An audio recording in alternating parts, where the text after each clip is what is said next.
देख रहे हैं दिव्यांग जगत। आइए बढ़ते हैं कुछ खबरों की ओर। कांग्रेस में शामिल होने के बाद विनेश फोगाट ने कहा, मैं कांग्रेस का बहुत बहुत धन्यवाद करती हूं, क्योंकि कहते हैं बुरे वक्त में ही पता चलता है कि कौन सच्चा हमारे साथ है। कांग्रेस पार्टी का मैं बहुत बहुत धन्यवाद करती हूं, क्योंकि जब बोलते हैं ना कि बुरे टाइम में पता लगता है कि अपना कौन है। जब हम रोड पे घसीटे जा रहे थे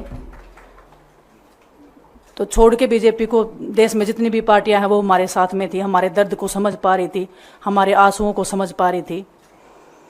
मैं बहुत प्राउड फील कर रही हूँ कि मैं एक ऐसी पार्टी में, एक ऐसी विचारधारा में हूँ जो महिलाओं के साथ हो रहा अन्याय और उनके साथ बुरे बर्ताव के खिलाफ खड़ी है। वो लड़ाई लड़ने के तैयार है, सड़क से लेकर संसद तक। और मैं विश्वास दिलाती हूँ पूरे देशवासियों को कि जो मेहनत, जो लगन से हमने रेसलिंग में काम किया है, हम चाहते हैं कि देश के हर एक नागरिक को जो दर्द, जो तकलीफ हमने झेली है, खासकर महिलाओं के लिए, हर एक उस महिला के साथ में हम खड़े हैं जो अपने आप को लाचार, अपने आप को बेबस समझती है। रेसलिंग में मैंने पूरा कोशिश किया कि मैं जितनी भी महिलाओं को, छोटी बच्चियों को इंस्पायर कर सकती हूँ। मैं चाहती तो मैं जंतर मंतर पे रेसलिंग छोड़ सकती थी और सभी लोग भी मान रहे थे, पूरा देश इस चीज़ को विश्वास कर रहा था, क्योंकि बीजेपी आईटी सेल ने उस चीज़ को साबित करने की कोशिश की थी कि हम चले हुए कारतूस हैं, हम ख़त्म हो गए हैं, हम पॉलिटिक्स कर रहे हैं। उन्होंने बोला मैं नेशनल नहीं खेलना चाहती, मैंने नेशनल चैंपियनशिप खेला। उन्होंने बोला ये ट्रायल्स दे के नहीं जाना चाहते, मैंने ट्रायल्स भी दिया। उन्होंने बोला कि ओलंपिक्स लेवल तक नहीं जाना चाहते, मैं ओलंपिक्स में गई, मैं फाइनल्स में गई। अनफॉर्चुनेटली परमात्मा को कोई और चीज़ मंजूर होगी। एक चीज़ मुझे पता है कि जब मेहनत आप करते हो तो ज़रूरी नहीं कि आपको उसी दिशा में मिले, कई बार दूसरी चीज़ों में भी आपको वो फल मिल जाता है। और परमात्मा ने मुझे मेरे देश के लोगों की सेवा करने का जो मौका दिया है, वो मैं मानती हूँ कि उससे बड़ा पुण्य का काम कोई नहीं हो सकता है।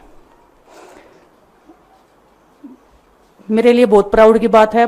एक मैं नई पारी की शुरुआत कर रही हूँ आज से। मैं चाहती हूँ कि जो हमने फेस किया एज ए खिलाड़ी होने के नाते, उन सब खिलाड़ियों को वो चीज़ ना फेस करनी पड़े। हम उनकी लड़ाई में साथ हैं। शायद उनको आज हिम्मत मिले कि जो पार्टियां पावर में रहती हैं शायद वो साथ में नहीं खड़ी हों, लेकिन उनके बहन भाई हैं जो उनके साथ में खड़े हैं। और उन्हें पता है स्पोर्ट्स में कितना गलत होता आया है, नहीं बोल पाते हैं खिलाड़ी। आप हमसे देख लो, बजरंग के ऊपर डोप का बैन लगा दिया 4 साल का, सिर्फ किसी लिए कि सिर्फ उन्होंने आवाज़ उठाई थी हमारे साथ बैठ के। तो उसका भुगतान हम कर रहे हैं, आज तक कर रहे हैं, लेकिन हम डरेंगे नहीं, पीछे नहीं हटेंगे। जो लड़ाई थी वो जारी है, ख़त्म नहीं हुई है। कोर्ट में हमारा केस चल रहा है, वो लड़ाई भी हम जीतेंगे, जिंदगी की जंग भी हम जीतेंगे। खेल में जैसे हमने कभी हार नहीं मानी है, तो हम इस नए प्लेटफॉर्म पे जो आ रहे हैं, देश की सेवा का भाव, और सिर्फ बोलने तक सीमित नहीं रहेगा। ये हम दिल से हमने खेल किया है और दिल से हम ये काम करेंगे, जी जान से मेहनत करेंगे, अपने लोगों के बीच में रहेंगे। जो भी हम अपने लोगों का भला कर सकते हैं, चाहे कितना ही % हमारे हाथ में होगा, वो हम करने की कोशिश करेंगे।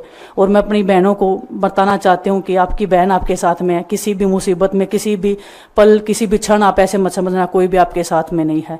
जब कोई नहीं खड़ा होगा तो मैं आपके साथ में ज़रूर खड़ी रहूँगी, कांग्रेस पार्टी आपके साथ में ज़रूर खड़ी रहेगी। ये हमने फील किया था और मैं वादे से कह सकती हूँ, दावे से कह सकती हूँ कि बिल्कुल आपके साथ भी खड़े रहेंगे।